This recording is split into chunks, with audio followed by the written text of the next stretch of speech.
So let's learn a very cool tag in HTML, which is details tag. So I'm gonna write the details tag. It is a pair tag, so opening details and closing details. So this details tag has a mandatory child tag, which is the summary tag. So I'm gonna write opening summary and closing summary. So in between this opening and closing summary tag, we have to give a topic name. For example, let's say Adil, and if I save the file, you can see there is an expandable element in our page. So this is the topic name which we gave inside the summary tag. Then we can use every other tags here after the summary tag. Let's say I have a h3 tag and the text in this heading is I am a dev. So if I save the file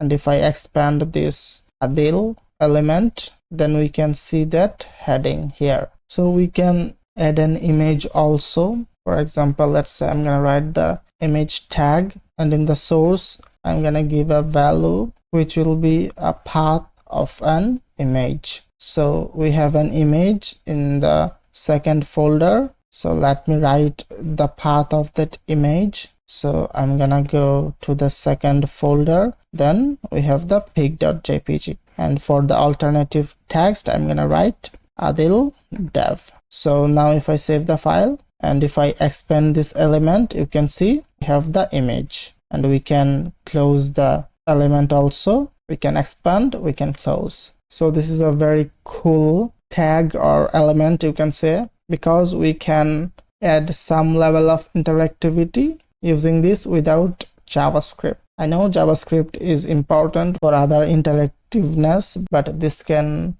do some interactiveness without JavaScript. So this is cool. So I thought I should show this to you.